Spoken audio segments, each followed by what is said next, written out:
इसके ऊपर। तो अभी दूसरा एंट्री हम लोग मारेंगे टैली से ही देखकर कि सुनील कुमार सिंह से हम लोग 25,000 रुपये का रेट बिल पाए हैं, इसके ऊपर हम लोग 2,500 रुपये का टीडीएस काटेंगे। और ये एंट्री है पगड़ा गोडाउन के अंदर। तो हम लोग क्या करेंगे, वापस ट्रांजेक्शन में जाएंगे। ट्रांजेक्शन के अंदर में पेबल, पेबल के अंदर में पे बिल, सॉरी पे बिल्स बोल रहे हैं, इंटर बिल्स। इंटर बिल्स में जाके हम लोग जहाँ पे हम लोग गुड्स का परचेज करते हैं वहीं पे हम लोग एक्सपेंसेस का भी बुकिंग करेंगे, चाहे आपका रेंट का हो, प्रोफेशनल फीस का हो, या कंसल्टेंसी है किसी का, या रिपेयरिंग का आपने सर्विस लिया तो आपको यहीं पे मिले। तो शुरुआत करते हैं, इनका बिल नंबर है 8, 8 ले लिया। फिर नाम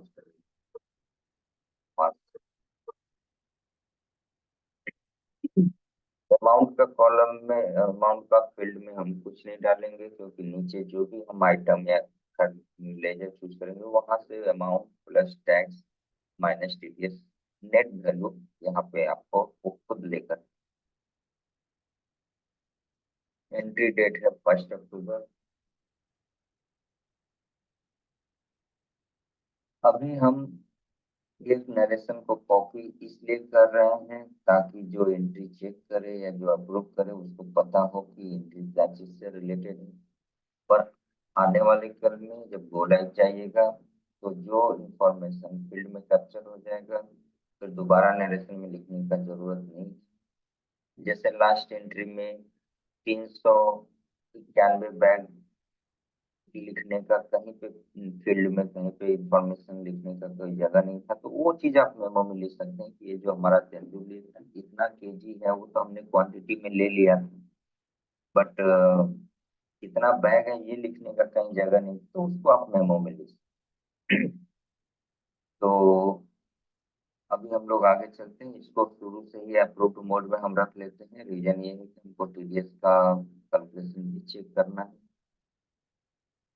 लोकेशन डीएसएस सेंट्रल। अच्छा, सब्सिडी वाले चेंज करना होगा क्योंकि हम बिहार में एंट्री मारने जा रहे हैं।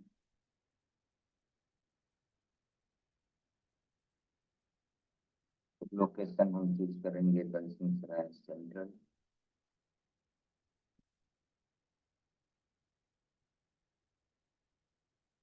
ये जैसा कि हम बुकिंग करने जा रहे हैं रेंट का, तो रेंट के केस में ये बिलिंग मंथ अप्लीकेबल होता है। गुड्स के केस में हमने आपको डिलीट करवा दिया। अभी आपको क्या करना है, ये अगस्त महीना 23 का है, तो आप यहाँ पे टाइप करिए AUG, और सारे ही जितने 23 हैं वो सब के सब आ जाएंगे। और हमको लगता है इसको आप पकड़ के फिर मैं सेलेक्ट करके फिर क्लिक करेंगे ना तो इसका अलग से ही लेता है। तो इसको आप डिलीट कर लीजिए और फिर उसके बाद और टैब मार के आप आगे आ जाइए। तो आप टैब मारने से बहुत नीचे चलेगा, वो छोड़िए। यहाँ पे आपको इंफॉर्मेशन एक बार देखिए, वेंडर टाइप अनरजिस्टर्ड। वैसे हम लोग को भी पता था कि ये एग्जाम में मारा गया है तो अनरजिस्टर्ड ही होगा। तो सुनील जी का मास्टर वेंडर से वो बता दिया कि ये वेंडर टाइप वन रजिस्टर्ड। अब सीधा हम लोग चले आएंगे एक्सपेंस एंड आइटम के टैब। हम एक ही टाइप के एंट्री से आइटम भी परचेज कर सकते हैं, एक्सपेंस भी कर सकते हैं। लास्ट टाइम हम लोग टोबैको तेंदुली परचेज करने के लिए आइटम में गए थे, अब एक्सपेंस भी कर। और यहाँ पे हमारा लेजर का नाम है रेंटल।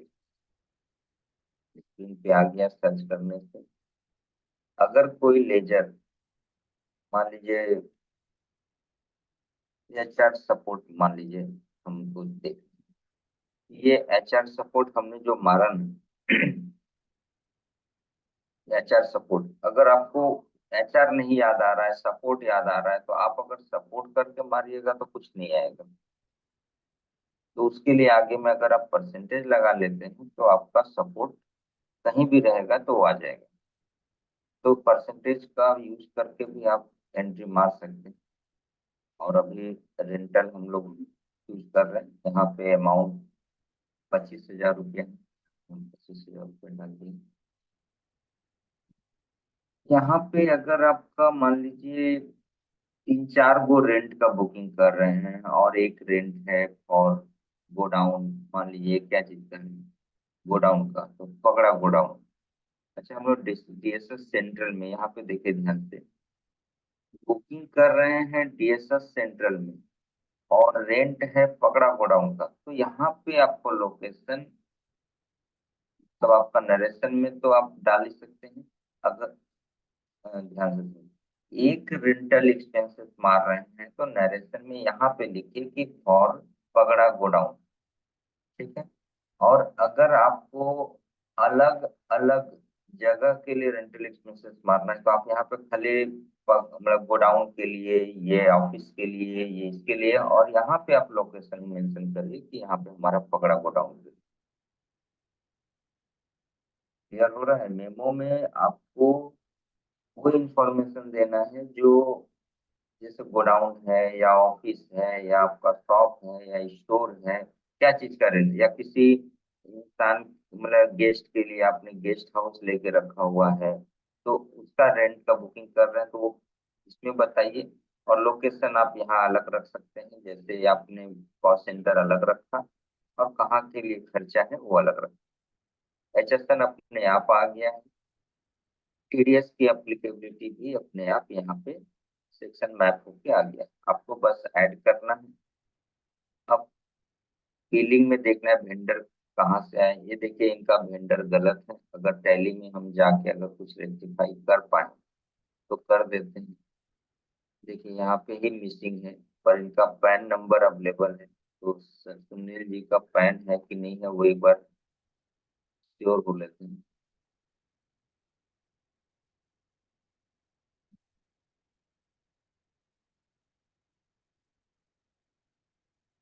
यहाँ पे पैन नॉट अवेलेबल है तो पहले हमको एडिट करना पड़ेगा और इनका पैन डालना। रीजन ये है कि अगर इनका पैन नहीं डालेंगे तो 20% का रेट से टीडीएस। और यहाँ पे हम पैन को अवेलेबल कर दिया, अवेलेबल कर दिया, टैली से कॉपी करके लाया, ये पैन हम पैन नंबर में डाल। कुछ लोग क्या कर रहे हैं कि जीएसटी नंबर यहाँ लिख रहे हैं, नहीं नहीं, इस जगह पे जीएसटी नंबर नहीं लिखना है। जीएसटी नंबर आपको यहाँ टैक्स रजिस्ट्रेशन के अंदर में, यहाँ पे 1 बाय 1 करके टैक्स रजिस्ट्रेशन डालने के बाद जब ऐड कर लेंगे फिर ऊपर आएंगे तो यहाँ पे जो टैक्स डिफॉल्ट, यहाँ पे वो नंबर दिखने लगता है, इसको चूज करना। तो ये डिफॉल्ट टैक्स रजिस्ट्रेशन भी आपका जीएसटी। अच्छा, उसके बाद हमने पैन डाल दिया। एड्रेस यहाँ भी मिसिंग है तो एड्रेस हम कुछ कर नहीं पा रहे हैं। बाकी एंट्री को हम सेव कर दें। ये एंट्री सेव करने के बाद अप्रूव करना बहुत जरूरी होता है, नहीं तो आपका एंट्री करते समय एरर कर देगा। एंट्री अप्रूव नहीं होता है तो मतलब वो इनएक्टिव वेंडर है और उसके अगेंस्ट में एंट्री नहीं होती, तो एड्रेस में हम कुछ कर नहीं सकते। फिर अगला टैब में चलते हैं, landed cost, relationship, communication, custom, tax detail में आ जाता है। टैक्स डिटेल के अंदर में वेंडर का रजिस्ट्रेशन नंबर नहीं, क्योंकि ये अनरजिस्टर्ड वेंडर। हम प्रीव्यू टैक्स के बटन दबाते हैं, ये हमारा टीडीएस भी कैलकुलेट कर दिया 10% करके रेंट के ऊपर में। और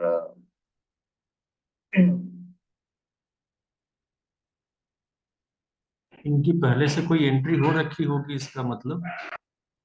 एक्चुअली जब रूल्स बनाए गए हैं ना तो उसमें 2 क्राइटेरिया डाला हुआ है हमको, जहाँ तक लग रहा है देख लेते हैं।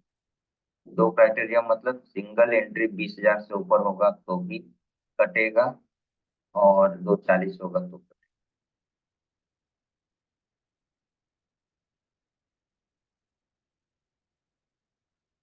कटेगा। मतलब जी 2 लाख मतलब ऐसा नहीं कि आपको ईयर एंड में जाके काटना है। जी। किसी का डॉक्यूमेंट, ऐसे बात करें, किसी का डॉक्यूमेंट अगर 20,000 से कम आया तो उस पे तो काटना ही नहीं, क्योंकि वो क्यूमुलेटिव होते होते जब कभी भी 2,40,000 से ऊपर जाएगा तब वो पूरा रेट्रोस्पेक्टिव इफेक्ट से पूरा 2,40,000 पे काटेगा। बिल्कुल। पर हो ही सकता है ना कि 15,000 करके था तो क्राइटेरिया नहीं फॉल कर रहा था और लास्ट में जाके वो 60,000 का बिल दे दिया है। तो उस कंडीशन में आके ये 2,40,000 का इफेक्ट आएगा।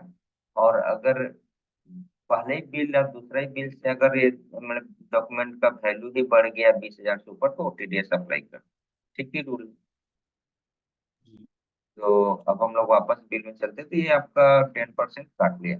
अब हम क्या करेंगे, ऊपर आके अमाउंट मिलाएंगे 22,500, हम अपने टैली के साथ मिलाएंगे 22,500 रुपीज। तो ये हमारा एंट्री अभी सही है। अगर हम जीएल इम्पैक्ट अभी नहीं दिखेगा जब तक सेव नहीं करेंगे, पर आप जब सेव करने जा रहे हैं तो इसको हमको फिर से पेंडिंग अप्रूवल में करना जरूरी है, वरना एरर दिखेगा और एरर के बाद जब वापस आएंगे तो आपका डाटा गायब रहेगा।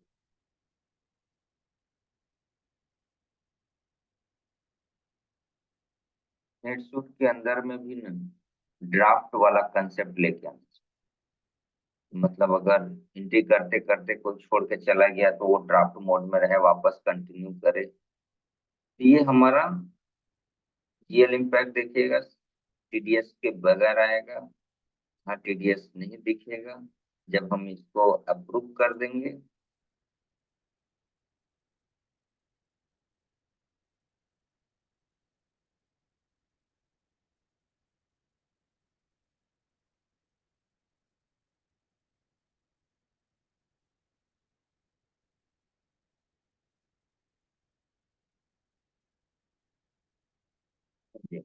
अब हम चल के एक बार देख लेंगे जीएल इम्पैक्ट क्या है हमारा अकाउंट्स रेंट एक्सपेंसेस। ठीक है।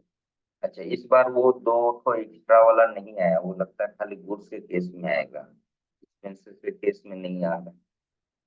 तो खैर जो भी हो, हमारा टीडीएस सही से कैलकुलेट हो गया, हमारा वैल्यू मिल गया, तो ये एंट्री अपने आप में कंप्लीट हो गई। आप लोग प्रैक्टिस करिएगा, कहीं पे कुछ भी इशू आएगा इशू का स्क्रीनशॉट भेजिएगा और क्वेरी करिएगा। अगर एंट्री सेव हो जाती है, सेव होने के बाद उसमें आपको लगता है कि नहीं कुछ इफेक्ट नहीं दिख रहा है, जैसे एग्जांपल के तौर पे अगर मैंने पैन अपडेट नहीं किया होता तो यहीं पे टीडीएस 20% पकड़ रहा होता, तो आपको बताना पड़ता कि इसको क्या करना है, तो फिर हम आपको कोई सॉल्यूशन देते।